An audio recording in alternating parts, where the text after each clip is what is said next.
पाकिस्तान के गर्म रेगिस्तानी इलाकों में रेत पर रेंगता ये मासूम सा जानवर सांडा कहलाता है।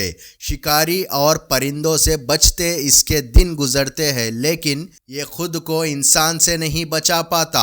दूसरे हर जानवर की तरह इसमें भी चर्बी पाई जाती है। इसकी चर्बी पर इंसान की खास नज़र है, इसलिए ये आपको लाहौर की गलियों चौराहों में, सड़क किनारे या फिर ठेलों दुकानों पर बैठा मिलेगा।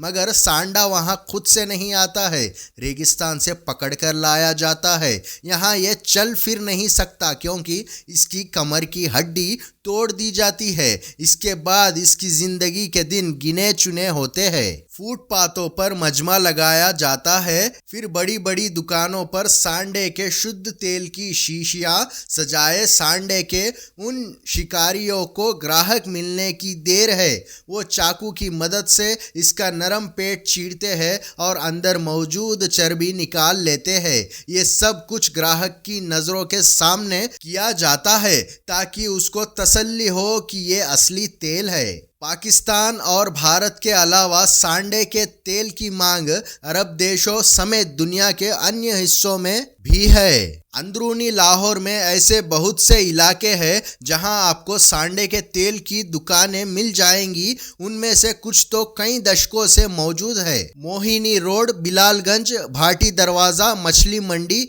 और पीर मक्की बाजार जैसे इलाकों में सांडे के तेल का कारोबार खुलेआम होता है, लेकिन उन दुकानों पर मौजूद खरीदार बात करने से कतराते हैं। वो डरते हैं कि उनके किसी जानने वाले को पता ना चल जाए।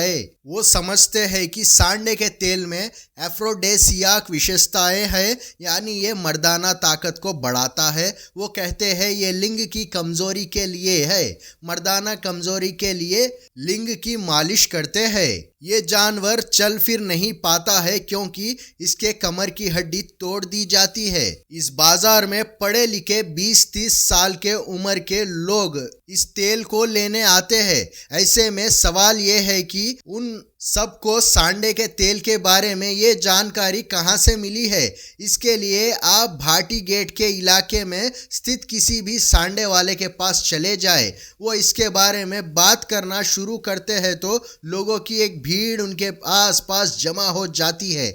ऐसे ही एक तेल बेचने वाले ने बताया कि उनके पास 1 दर्जन से अधिक टूटी हुई कमर वाले सांडे थे। उनका दावा था कि ये तेल बदन के दर्द, फालिज और पुट्ठों की कमजोरी के अलावा मर्दाना कमजोरी के इलाज के लिए फायदेमंद है। मर्दाना कमजोरी के लिए लिंग पर इसकी मालिश होती है। उनके अनुसार ये जानकारी उनके बाप दादा से उन तक पहुंची है। उनका खानदान यही कारोबार करता है। उनकी रेहड़ी पर सिर्फ सांडे और तेल की शीशियां ही मौजूद नहीं थी। एक पिटारे में एक सांप मौजूद था, जबकि 2 सांप नीचे एक डब्बे में छुपा कर रखे गए थे।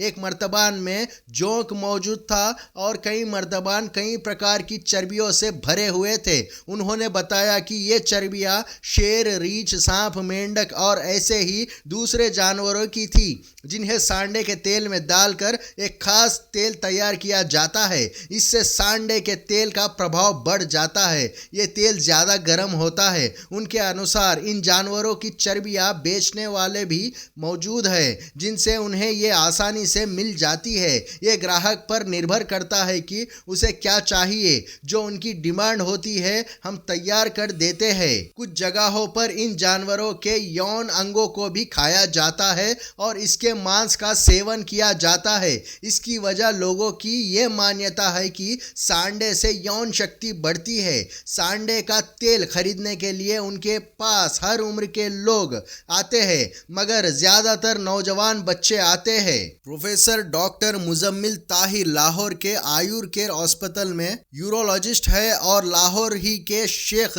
जियाद अस्पताल के यूरोलॉजी विभाग के अध्यक्ष रह चुके हैं। उनका कहना था कि सांडे के तेल के कथित फायदों के संबंध में की जाने वाली बातें मनगढ़ंत है। डॉक्टरों का कहना है कि सांडे से निकलने वाली चर्बी की रासायनिक जांच की जाएगी तो ये पता चल जाएगा कि ये किसी भी प्राणी में पाई जाने वाली दूसरी वसा की तरह है। अगर आप सांडे के तेल में निकलने वाली चर्बी की मेडिकल जांच करें तो आपको पता चलेगा कि ये किसी भी जीव में पाई जाने वाली दूसरी चर्बी की तरह है और इसमें कोई खास बात नहीं है।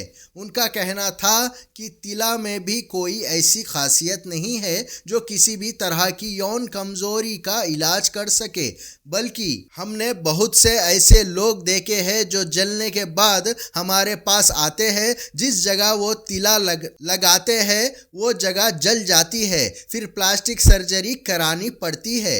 इरेक्टाइल डिस्फंक्शन की अधिकतर कोई वजह ही नहीं होती। डॉक्टर मुजम्मिल का कहना था कि जिस इरेक्टाइल डिस्फंक्शन का सांडे के तेल से इलाज करने का दावा किया जाता है, 90% मामलों में ये किसी शारीरिक अंग की वजह से नहीं होता है। जिन लोगों में इरेक्टाइल डिस्फंक्शन हो उनकी अगर साइकोथेरेपी की जाए तो 60 से 70% लोग वैसे ही ठीक हो जाएंगे। बाकी कुछ को दवाओं की ज़रूरत पड़ती है, वो उससे ठीक हो जाते हैं। उनका कहना था कि मेडिकल साइंस ने इतनी तरक्की कर ली है कि तरह की बीमारियों का इलाज संभव है। डॉक्टर मुजम्मिल के अनुसार सांडे को बिना वजह मार दिया जाता है और ले देकर ये सब पैसे खा लेते हैं। ऐसे ही और अपडेट्स के लिए चैनल को लाइक और सब्सक्राइब करें। धन्यवाद।